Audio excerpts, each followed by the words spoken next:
¿Cómo están? Bienvenidos. Esta es otra edición de AgroLíderes, este espacio que hemos imaginado en Chacra TV para debatir e intercambiar ideas aquí en el campo con los mejores gerenciadores del país. El objetivo, como decimos siempre, es encontrar herramientas, procesos, estrategias que ayuden a mejorar las cuentas de la empresa agropecuaria. Llegamos hasta aquí, hasta La Esperanza, el campo del Rincón de Chillar, muy cerca de la localidad homónima en la provincia de Buenos Aires. El diálogo es con Omar Peroggi. Este campo tiene una amplia ambientación, básicamente por presencia de tosca y riesgo de heladas, pero también la zona sumera a su vez está ambientada de acuerdo a potencial de rendimiento.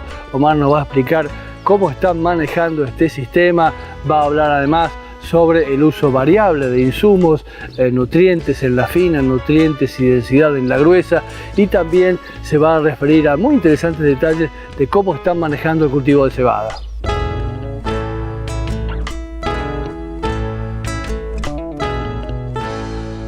Soy Omar Peroggi, soy gerente de producción de Rincón de Chillar, el campo La Esperanza. Son 7.500 hectáreas, hacemos 4.000 de agricultura, 1.000 de tambos y el resto de ganadería.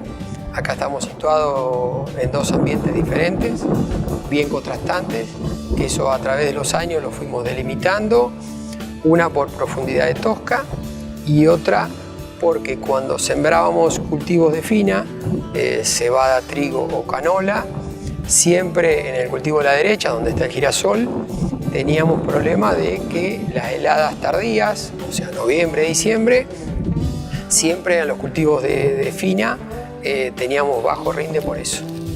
Entonces esos ambientes, aparte de ser más profundos, el de la derecha, entonces en esos ambientes hacemos solo cultivos de gruesa, sería girasol, soja o maíz, o sorgo puede ser también.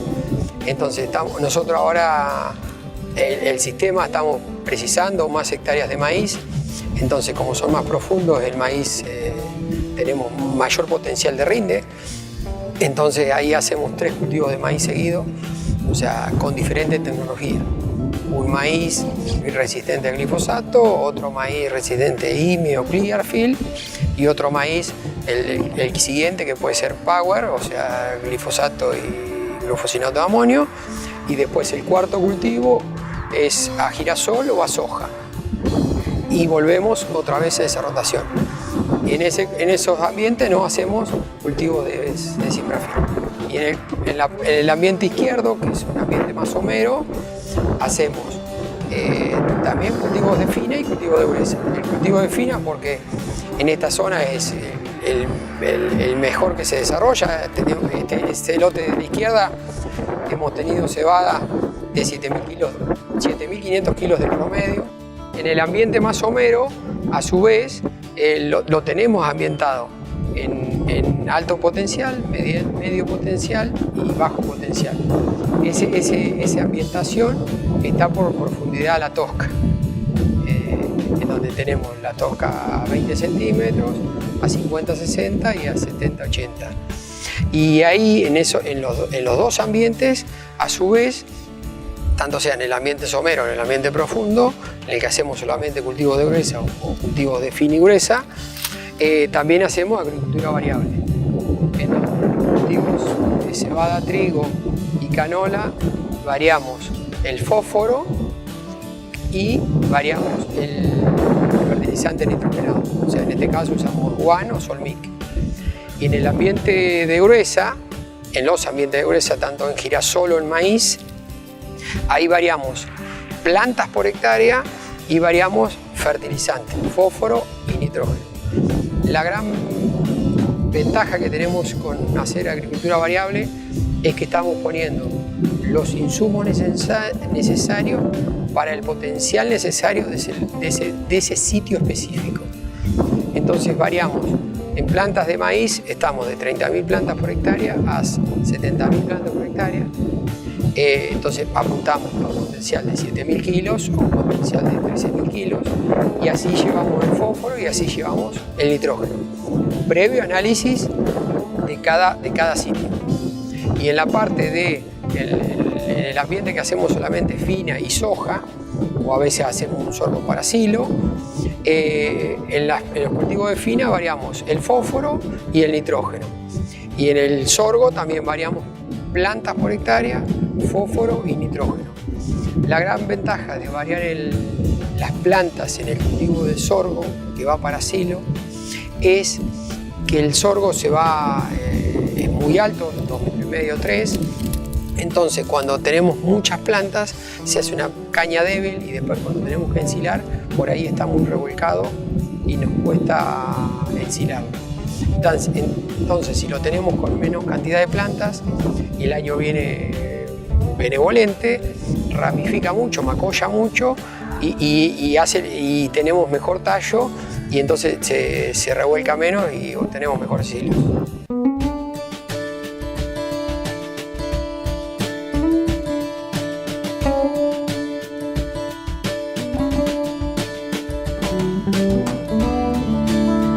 Después de las retenciones móviles y de la devaluación, hay cultivos que este año van a salir, están con mejor renta y otros con menor renta. Hemos hecho buenos contratos a futuro, o sea que si empezamos ya a cosechar y hemos tenido buenos rindes, estamos en cebadas de 7.800 kilos, cebadas lotes terminados de 5.800, por suerte con calidad cervecera.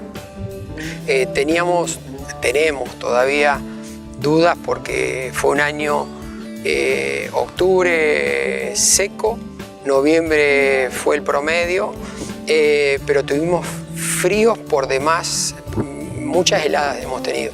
Hay maíces que hemos sembrado 5 de octubre, temprano para nosotros, pero ya va la cuarta helada que ha tenido el cultivo y vamos a tener pérdida de plantas.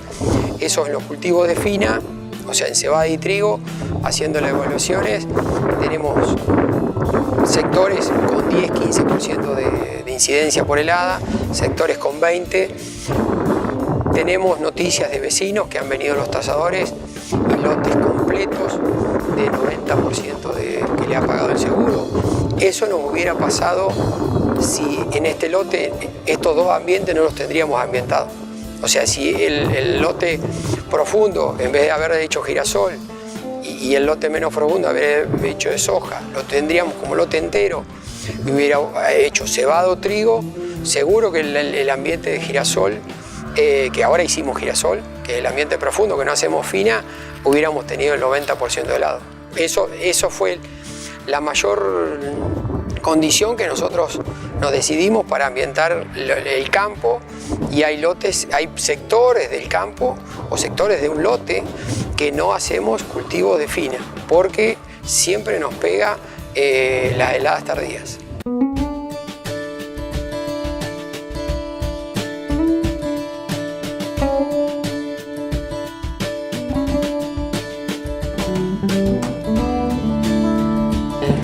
Lo mejor que para presupuestar es saber qué potencial tenés en cada sitio.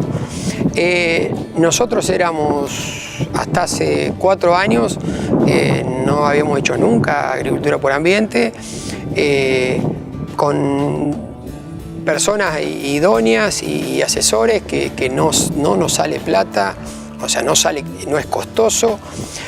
Hoy están nosotros como asesores, el administrador, los chacareros, han pasado diferentes sembradores, todos han adoptado la tecnología, es muy amigable, no es difícil de lograr, no es costosa para el beneficio que se obtiene, y entonces, teniendo ambientado el campo, el beneficio mayor que tenemos es que estamos poniendo los insumos donde más lo precisan y donde menos lo precisa, que si no los poníamos de gusto.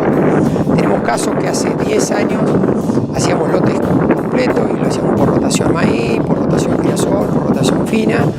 En los sectores de bajo ambiente, porque está la tosca cerca, en los años benevolentes hemos siempre fertilizado porque el dueño lo quería y porque el año lo que requería, pensando en la rotación. Entonces hemos fertilizado con 120, 130 kilos de fósforo. Cuando hemos hecho ahora análisis por sectores, Esos sectores que nosotros poníamos para potenciales de rinde de 7.000 kilos y obteníamos 3.500, hemos obtenido niveles de fósforo de 17 ppm, y en los sectores de alto potencial, que también veníamos poniendo los 120, 130 kilos de fósforo, hoy lo tenemos con 8 ppm. Entonces, al tenerlo ambientado, ahí con 17 ppm, los libros daría para no aplicar fósforo en un cultivo de fina, igual estamos aplicando 40 kilos. Y en el otro tenemos que aplicar 130 kilos. Entonces, en el promedio estamos aplicando 90, 100 kilos por hectárea, o sea, nos estamos ahorrando 20, 30 kilos de fósforo por hectárea en lote completo. Lo mismo pasa por el caso de la urea. Y en los cultivos de gruesa estamos en lo mismo en el ahorro de semilla, que es un valor, porque hoy el costo de la bolsa vale, de maíz o de girasol, pero sí estamos apuntando a diferentes potenciales, donde permiten potenciales de 12.000, 13.000 kilos, le ponemos para eso, para que no se vaya quedando sin fósforo y sin nitrógeno, y en los ambientes para potencial de 7.000 le ponemos los insumos necesarios para 7.000 kilos.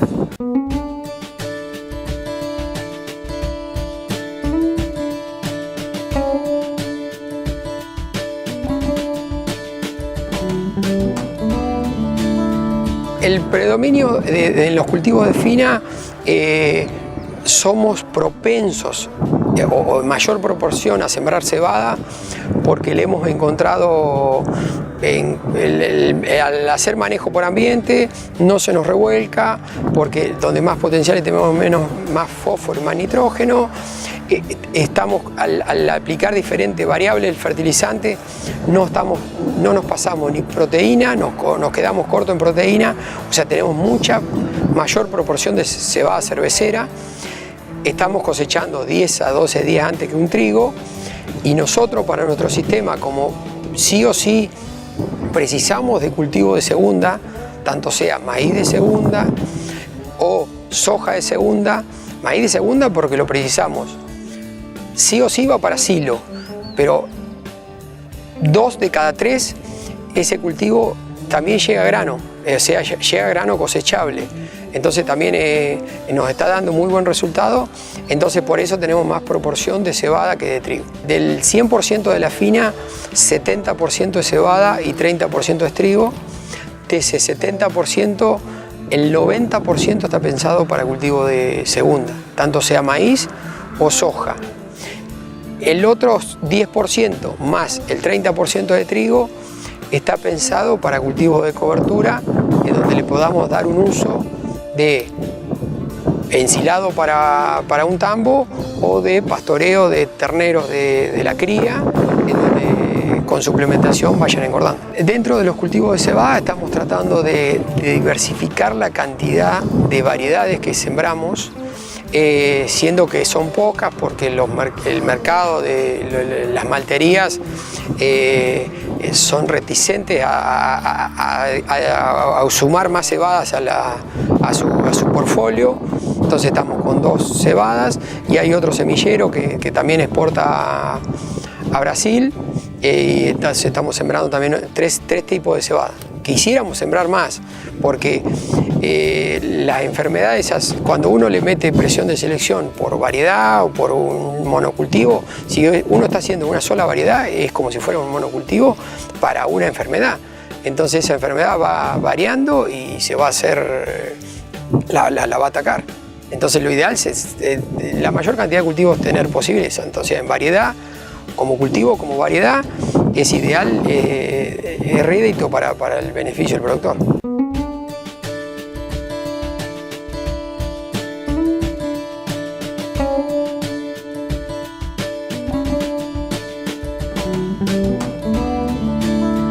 El trigo, lo que estamos haciendo es, aparte de llevar a diferentes potenciales, también hacemos, igual que en la cebada, doble fertilización. Este año tuvimos que andar muy arriba del trigo porque llegó muy temprano la roya amarilla, muy temprano. Entonces tuvimos que hacer 2 aplicaciones por roya amarilla, roya anaranjada no tuvimos casi nada, y después sí tuvimos que seguir monitoreos hasta espigazón, pero no tuvimos roya negra o roya del tallo. Sé de zonas, Bolívar, esa zona que un poquito más alejada que acá, he tenido roya negra. Tratamos de buscar variedades que sean medianamente, porque la que es muy buena para roya amarilla, tal vez es flojita para roya negra, y la que es bien para roya negra es floja para roya amarilla. Tratamos de buscar, y tratamos no irnos a grupo 1, sí a grupo 2. O sea, buscar un mix entre potencial y calidad de panadera.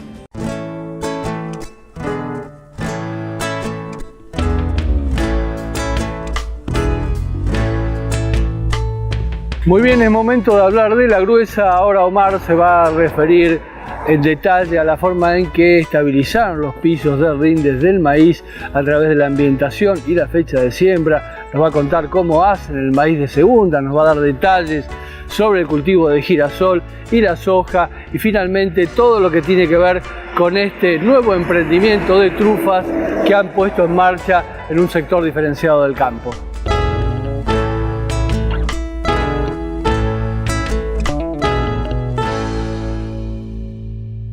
La ventaja que obtuvimos en el cultivo de maíz es que le hemos encontrado entre la ambientación y la fecha de siembra, hemos estabilizado los techos de rinde, o sea, el piso de rinde.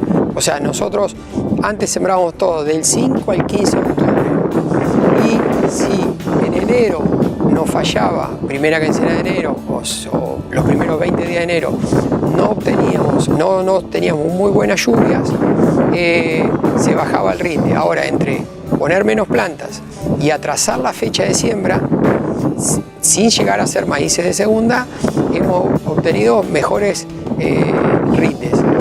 Eso fue un gran avance para sembrar más maíz en proporción contra el girasol o la soja. El maíz de segunda, las cosas que tenemos, o sea, tratamos de, si hacemos un cultivo de segunda, una proporción de maíz, si tiene la humedad para nacer, la sembramos igual. El resto de los cultivos de segunda tratamos de estar, si no estamos con un perfil relativamente cargado, tenemos ahí ese recaudo para seguir sembrando, ¿no? Antes éramos mucho más audaces y sembramos una proporción en seco, pero hemos tenido heladas muy tempranas, fin de marzo, y entonces nos corta el cultivo temprano y no tenemos rédito de esa soja de segunda. En cambio, en el maíz de segunda, una que nos nazca bien, si nos nace bien, después hay mucha inmovilización, o porque llegamos justito con el cultivo de fina al nitrógeno, porque tuvimos un potencial enorme. O sea, si sacamos de promedio 6.000 kilos de cebada, el nitrógeno se lo llevó lo que pusimos. Porque en un lote de 6.000 kilos de cebada tenemos pico de 8.000 y pico de 5.000. Entonces, donde sacó 8.000, chupó para 8.000. Entonces, a ese maíz tenemos que aplicarle nitrógeno temprano y ponerle un poquito más, porque el rastrojo, hay retención de nitrógeno en el rastrojo.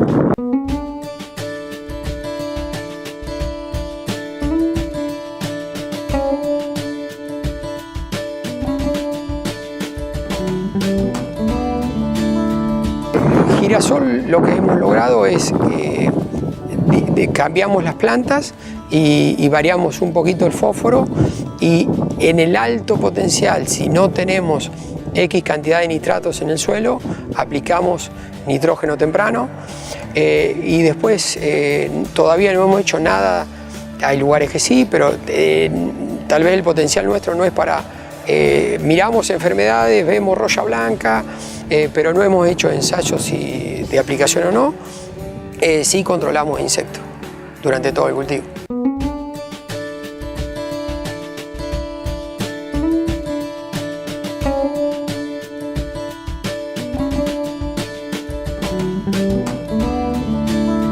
Soja es un cultivo que nos ha dado, o sea, variando, haciendo una buena rotación de cultivo, la soja es necesaria como cultivo, porque es necesario tener en la paleta de los cultivos de un campo las tres variedades, los tres cultivares, tanto sea de cultivos estivales o cultivos de invierno. Porque por ahí llueve primera quincena de enero, no llueve segunda de febrero, llueve a fin de febrero, y entonces siempre uno tiene el periodo crítico, a uno le es más benevolente o menos benevolente. Si llueve más temprano, le cae mejor al girasol, si llueve más tarde, le cae mejor a la soja. Y haciendo rotación de cultivo es donde uno hace mejor uso de herbicida, hace mejor control de maleza, no obtiene maleza resistente, no le está forzando el sistema para hacer que las malezas sean resistentes y obtener mejores resultados. En los cultivos girasol, soja, maíz, girasol, cebada y trigo, una problemática difícil que estamos teniendo son las malezas resistentes. Hoy tenemos actualmente nabos resistentes a tres familias de herbicidas, ALS, o sea 2,4-D y glifosato. Intercalando cultivos, o sea, haciendo rotación de cultivos, es donde uno mejor puede lograr principios activos diferentes y controlar las malezas, porque para un nabo o para una rama negra, si uno le hace un cultivo de maíz, tiene una paleta de herbicidas muy acorde para combatirlas. Si uno hiciera cebada, soja, es como si estuviera haciendo todos los años cebada, soja, segunda, soja, es como si estuviera haciendo todos los años soja, entonces la rama negra se hace más difícil combatir, o el nabo también. Eso lo hemos logrado, encontrarle la vuelta entre los cultivos de cobertura, entre el cultivo de servicio. Con la regional APRESID ahí estamos haciendo ensayos y haciendo práctica de cultivo de servicio, práctica de herbicida, ensayo de herbicida, y ahí le vamos encontrando la vuelta, porque ya hasta ahora en este campo no hemos tenido yuyo colorado o yuyo palmieri resistente, que sí en Córdoba está, pero acá no más, porque en Tandil ya ha aparecido. Entonces tenemos que siempre estar, los lotes hay que revisarlos más que antes. No es porque se simplificó, la agricultura no se simplificó, porque por más que hacemos agricultura por ambiente, pero los cultivos hay que revisarlos, ver las malezas, hay que llegar temprano a hacer los herbicidas.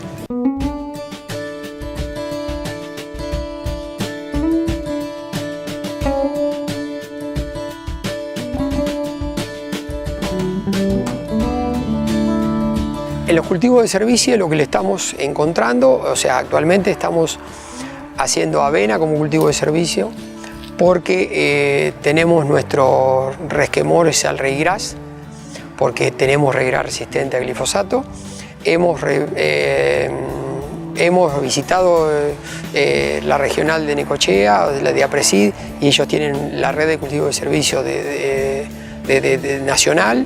Hemos visto cultivos interesantes. La gran ventaja que le vemos a los cultivos de servicio es, en nuestro caso, que pudiéndolos pastorear de una manera, o sea, no es que los pastoreamos a ras, sino que entramos con 40 centímetros y salimos con 20 centímetros, siempre estamos dejando una gran cantidad de cobertura para que compita con la maleza. La avena tiene alelopatía.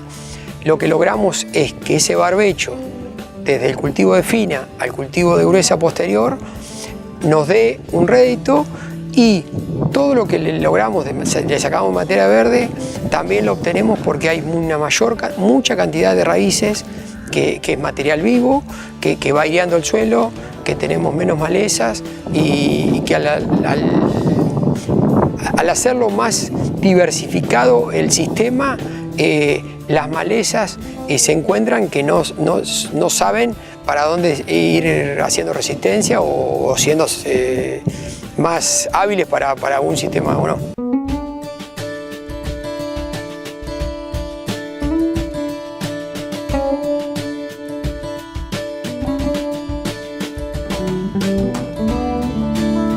Las trufas, tenemos 15 hectáreas de trufas. La trufa es una simbiosis entre el Quercus robur, que es el roble europeo, y el Quercus ilex, que es la encina. La planta ya se compra micorrizada con tuber melanosporum, que es trufa negra. Los suelos de acá son 5.3, 5.4 el pH de los suelos. Hay que calarlos para llevarlo a 7.6, 7.7. Lo que se busca es el pH óptimo para el hongo, no para la planta. Se hace una plantación, es 8 entre hileras y 3 entre plantas. Se encala 2 metros de ancho, o sea, a razón de 6 kilos por metro cuadrado, o sea, 60.000 kilos de carbonato de calcio por hectárea. Con eso se logró el pH de 7.5, 7.7. Los primeros 3 años hay que cuidar la planta, cuidar de hormigas, cuidar de liebre, centutora, riegos muy esporádicos para que la planta no sufra nada más. La planta tiene que ir creciendo lento para que las raíces vayan creciendo lento y entonces el hongo va colonizando las raíces. Al 5.º año, ahí nos da las primeras trufas. Esas trufas se encuentran con perros adiestrados para buscar trufas. El perro lo que hace es sale a jugar y siempre jugó con aroma a trufas, con una pelotita, con un trapito, siempre con aroma a trufas. Entonces siempre desde chico estuvo jugando con eso, después uno se lo entierra, después se lo esconde, después se lo entierra, siempre lo encontró. Entonces cuando va a la trufa busca ese aroma como si fuera el trapito o la pelotita. Nos detecta dónde siente ese aroma, nosotros nos inclinamos y lo sentimos el aroma fuerte, ahí empezamos a escarbar y ahí la encontramos la trufa. Una vez que encontramos la trufa, ahí tenemos que decidir si está madura o no está madura. La trufa madura es de color negro intenso. Si le sacamos una foto y ampliamos esa foto y vemos un leve rojizo, esa trufa está inmadura, entonces esperamos 20 días más para recolectar esa trufa. Y ahí es la madurez justa. Lo que hacemos para saber dónde está esa trufa, todas las plantas las tenemos identificadas. Entonces sí tenemos anotado de qué planta dio la trufa, o sea, está marcada la trufa. Después de la cosecha, la fructificación de la trufa es en octubre. En octubre se cruza el macho de la hembra o el positivo o el negativo del hongo, ahí se genera el primordio, octubre, noviembre, diciembre, enero, febrero crece el primordio bajo tierra y ahí llega a su nivel óptimo, a su tamaño, que eso es de acuerdo al riego, a cómo viene el año o tenemos que aplicarle riegos. Marzo, abril, mayo, junio, ahí va madurando, siempre bajo tierra. Si aparece alguna trufa porque está muy superficial, se empieza a asomar, hay que taparla con tierra para que siempre cuando caigan las primeras heladas, siempre madure bajo tierra. Una vez que madura, ahí empezamos a pasar con perro y ahí lo empiezan a marcar. Ahora toda la comercialización, ya van 3 años que estamos cosechando o cazando trufas según los europeos. Esto está yendo todo a Buenos Aires, a los grandes restaurantes que hay un nivel de consumo, o sea, se consume la trufa. Los valores rondan de los $1.300 el kilo a $2.000 el kilo. Y también hay gente, personas que han consumido en el exterior o son extranjeros que vienen y compran.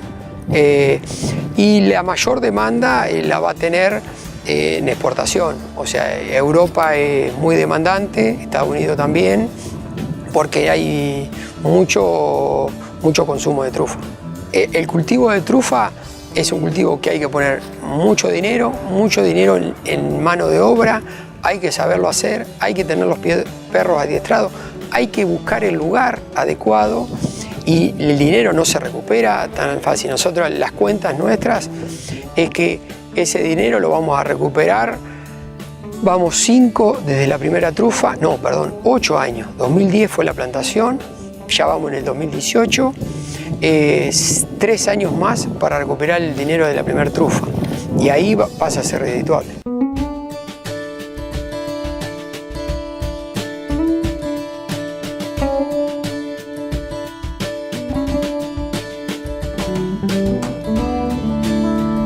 El plan a corto plazo de la empresa es hacer la mayor cantidad de cultivos, siempre mirándolo como negocio, pero siempre tener todos los cultivos en su justa proporción, porque es ahí donde todo el sistema como campo se ve beneficiado. Porque lo que es beneficioso hoy poner un girasol, que combatimos una maleza, mañana es beneficioso poner un maíz, y si hacemos rotación tenemos toda la cosecha diversificada. Un año va a ser mejor para un girasol, un año mejor para soja, pero si tenemos todos los cultivos siempre vamos a tener mejor resultado. A futuro es ser lo más eficiente posible en el uso de los recursos, en el uso del personal, que creo que es la manera, y bueno, en su momento tratar de ser lo más eficiente en todo. Bueno, ahí pasó entonces Omar Perolli, es el hombre que maneja los destinos técnicos de La Esperanza, este campo de Rincón de Chillar, aquí en la provincia de Buenos Aires. Nos dio detalles sobre la ambientación que han puesto en práctica, una ambientación vinculada con el riesgo de heladas y la presencia de tosca, pero a su vez hay una segunda capa de ambientación en toda el área somera del campo.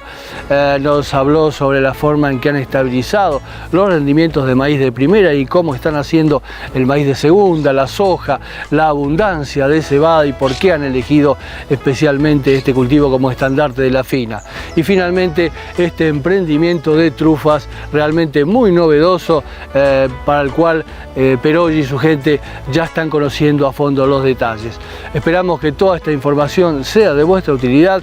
Los esperamos en el próximo programa de AgroLíderes para ver la segunda parte de este ciclo vinculado con La Esperanza, esta vez hablando del manejo ganadero. Gracias por habernos acompañado.